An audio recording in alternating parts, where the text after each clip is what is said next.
Amen. Donc l'enfant de Dieu, même rempli du Saint-Esprit, n'est pas épargné de la tentation du péché. Alléluia. Amen. Alors vous voyez,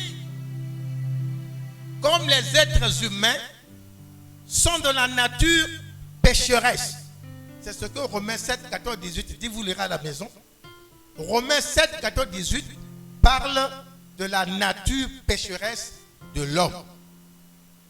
Et comme l'homme est en partie d'une nature pécheresse, même lorsque tu es chrétien, rempli de l'Esprit de Dieu, tu vas continuer à lutter.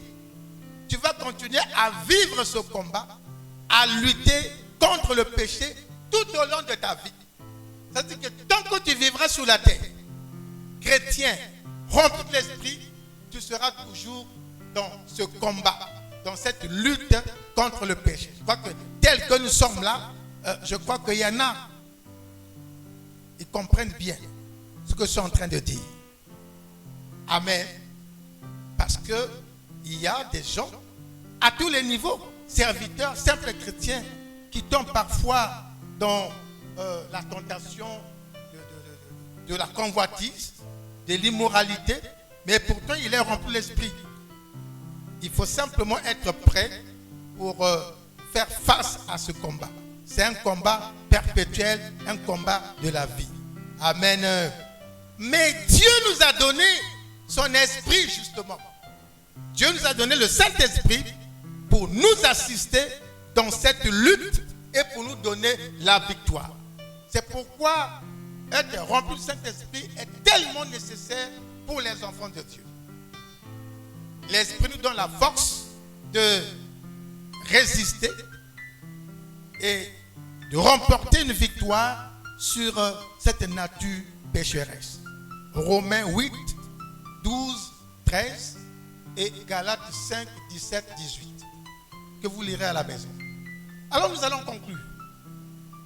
Pour conclure, chers bien-aimés, nous disons qu'il est important, il est très important pour tout chrétien d'être rempli de l'Esprit de Dieu. Un chrétien rempli du Saint-Esprit mènera une vie qui témoigne efficacement Christ. Il fera la démonstration de sa ressemblance à Christ dans son ministère ou dans sa vie de chaque jour. Il grandira en maturité, il grandira dans la foi, il grandira dans l'amour de Dieu et dans l'amour du prochain. Et il recherchera toujours la paix et la justice parce que conduit par l'Esprit de Dieu. Enfin, Jésus a dit à ses disciples, nous l'avons déjà lu dans les enseignements passés.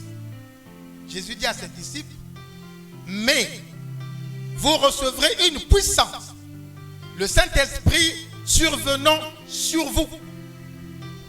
Vous recevrez une puissance, le Saint-Esprit survenant sur vous. Ça veut dire que cette puissance que nous recevons nous est amenée ou nous est donnée par le Saint-Esprit qui est la troisième personne de la divinité. Donc cette puissance ne vient pas seule. Cette puissance vient par le Saint-Esprit. Lorsque le Saint-Esprit vient sur nous, alors nous recevons cette puissance. Ici, je voulais donc mentionner quelque chose de très, très important. Le Saint-Esprit, c'est la troisième personne de la Trinité ou de la divinité.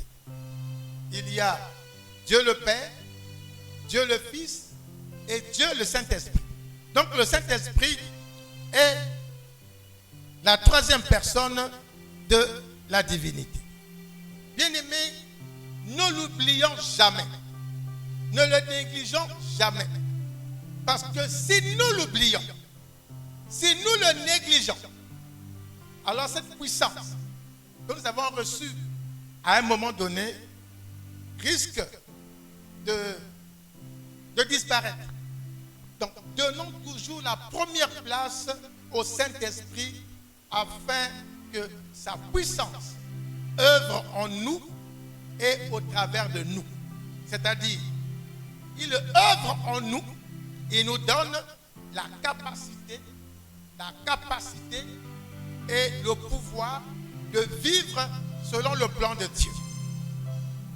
Et il œuvre au travers de nous, c'est-à-dire dans notre relation avec le monde, avec le prochain. Donc, l'onction du Saint-Esprit en nous joue deux rôles. Pour nous permettre de vivre selon le plan de Dieu. Deuxièmement, pour nous permettre de vivre dans le monde et avec le prochain comme Dieu veut. Au fait, le Saint-Esprit vient nous redonner le plan que nous avons perdu au jardin d'Éden quand Adam et Ève a péché. C'est pourquoi au départ nous avons lu deux textes. Le premier dans Genèse, le deuxième dans Éphésiens. Le premier mentionne le plan initial de Dieu pour l'homme sur la terre. Le deuxième dans Éphésiens mentionne ce que l'homme doit faire puisqu'il est devenu une nouvelle créature, ce qu'il doit faire pour recouvrer justement ce plan initial. Or, celui qui nous permet de vivre comme Dieu, c'est le Saint-Esprit que nous avons reçu et c'est lui qui nous apporte cette onction de puissance, cette capacité.